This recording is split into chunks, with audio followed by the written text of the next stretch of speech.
সামাজিক মাধ্যম ফেচবুকত জনপ্ৰিয় হৈ পৰা সাহিত্য চৰ্চা অৰ্ধ আকাশ গোটত বিভিন্ন সময়ত ইয়াৰ সদস্যসকলে পঢ়ুৱৈ সমাজৰ বাবে আগবঢ়াই দিয়া নানা গঠনমূলক লিখনি কাহিনী গল্প উপন্যাস আদি সন্নিৱিষ্ট কৰি প্ৰতিষ্ঠিত প্ৰকাশক গোষ্ঠী বনলতাই প্ৰকাশ কৰি উলিয়াইছে এই গোটৰে 50 গৰাকী নিৰ্বাচিত গল্পকাৰৰ অৰ্ধ আকাশ গল্প সমগ্ৰ নামৰ গ্ৰন্থখনি এই গুৰুত্বপূৰ্ণ গ্ৰন্থখনি সম্পাদিত কৰি পঢ়ুৱৈ সমাজৰ বাবে আগবঢ়াই দিছে জয়শ্ৰী মেছ গগৈয়ে ইফালে একেটা গোটতে ধাৰাবাহিকভাৱে 2 বছৰ ধৰি উপন্যাস আকাৰত লিখনি আগবঢ়োৱা ভৱানী পেগুৰ সমগ্ৰ লিখনি একগোট কৰি ঐপুলিৰ সপোনৰ দেশ নামৰ অন্য এখন উপন্যাস প্ৰকাশ কৰিছে প্ৰতিষ্ঠিত প্ৰকাশক গোষ্ঠী বনলতাই আজি এই দুইখনি গ্ৰন্থ আনুষ্ঠানিকভাৱে শুভ উন্মোচন কৰা হয় ডিব্ৰুগড় জ্যোতিনগৰস্থিত অৰ্কিড গাৰ্ডেনত এক বনাঢ্য কাৰ্যসূচীৰ জৰিয়তে শুভ উন্মোচন কৰা হয় এই গুৰুত্বপূৰ্ণ গ্ৰন্থ দুখনি এই গাম্ভীৰ্যপূৰ্ণ অনুষ্ঠানত অৰ্ধ আকাশৰ সদস্যসকলৰ লগতে ডিব্ৰুগড় চহৰৰ বিভিন্ন অঞ্চল তথা ৰাজ্যখনৰ বিভিন্ন প্ৰান্তৰ পৰা বহু সংখ্যক গণ্যমান্য ব্যক্তিৰ কবি সাহিত্যিক লেখকৰ লগতে ডিব্ৰুগড়ৰ বিভিন্ন স্থানৰ সংবাদ কৰ্মীসকলো উপস্থিত থাকে এই দিশত তেওঁলোকৰ কিছু মন্তব্য আছে মন্তব্য দাঙি ধৰিছো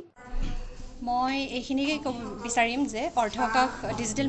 মিডিয়াত এট প্ৰেজেণ্ট আটাইতকৈ বেছি জনপ্ৰিয় এটা মানে ফেচবুক গোট আৰু সেই গোটত নিয়মিত মহিলাসকলে নিৰ্দ্বিধাই তাত কলম চলায় আৰু লিখে স্বাধীন উপন্যাস লিখে আৰু মই অৰ্ধ আকাশৰ বুকুতেই ধাৰাবাহিকভাৱে খণ্ড খণ্ডকৈ ঐপুলিৰ সপোনৰ দেশ উপন্যাসখনত প্ৰথমে লিখিছিলোঁ আৰু তেতিয়াই যথেষ্ট সমাদৰ লাভ কৰিছিল গ্ৰন্থখনে আৰু এই গ্ৰন্থখনকে এতিয়া বনলতা প্ৰকাশন গোষ্ঠীয়ে প্ৰকাশ কৰিছে আৰু ইতিমধ্যে ঢকুৱাখানা গ্ৰন্থমেলাত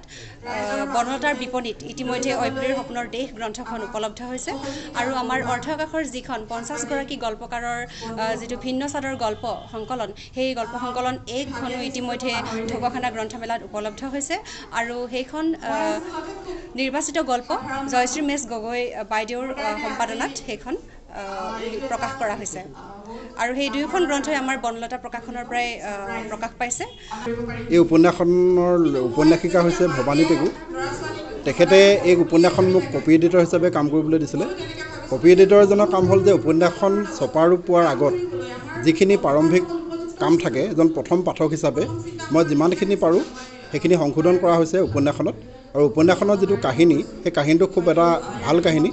এইকাৰণে ভাল কাহিনী যে তাত যিটো মানসিকভাৱে হতাশগ্ৰস্ত বা নাৰী এগৰাকী মানসিকভাৱে হতাশগ্ৰস্ত হ'লে তেওঁৰ জীৱনত কেনেকুৱা এটা প্ৰভাৱ পৰিব পাৰে আৰু ই সমাজ জীৱনলৈ কেনেকুৱা এটা বাৰ্তা কঢ়িয়াই নিব পাৰে সেই দুটা দিশ তেওঁ ঐপুলি আৰু পদুম নামৰ দুটা চৰিত্ৰৰ মাজেৰে উপস্থাপন কৰিছে আৰু অৰ্ধ আকাশৰ গল্প সমগ্ৰ এইখন হৈছে অৰ্ধ আকাশ বুলি ফেচবুকত এটা খুব জনপ্ৰিয় গোট মহিলা গোট তেওঁলোকৰ নিৰ্বাচিত 50জন গল্পকাৰৰ এটা সংকলন আৰু এই সংকলনটো কৰিছে জয়শ্ৰী মেছ গগৈ এই দুইখন কিতাপৰে মই কপি এডিটৰ হিচাপে মই কাম কৰিছোঁ আৰু বনলতাই প্ৰকাশ কৰিছে ইতিমধ্যে উন্মোচন হৈ গৈছে আৰু অতি সোনকালে অসমৰ বিভিন্ন পাঠকে বিভিন্ন দোকানত এই কিতাপখন পঢ়িবলৈ পাব আৰু এই গুৰুত্বপূৰ্ণ গ্ৰন্থ দুখনি প্ৰকাশ কৰি প্ৰতিষ্ঠিত প্ৰকাশক গোষ্ঠী বনলতা স্বত্বাধিকাৰীয়ে সংবাদ মাধ্যমৰ আগত কিছু মন্তব্য আগবঢ়াইছে যথেষ্ট সুখী যে ফেচবুকৰ দুখন গ্ৰন্থ আমি বনলতা প্ৰকাশনে যে কৰি উলিয়াব পাৰিছে তাতকৈ আমি বেছি সুখী যে অসমীয়া জগতত আপোনাৰ ফেচবুকত থ্ৰুৱেদি অলৰেডি 1.5 লাখ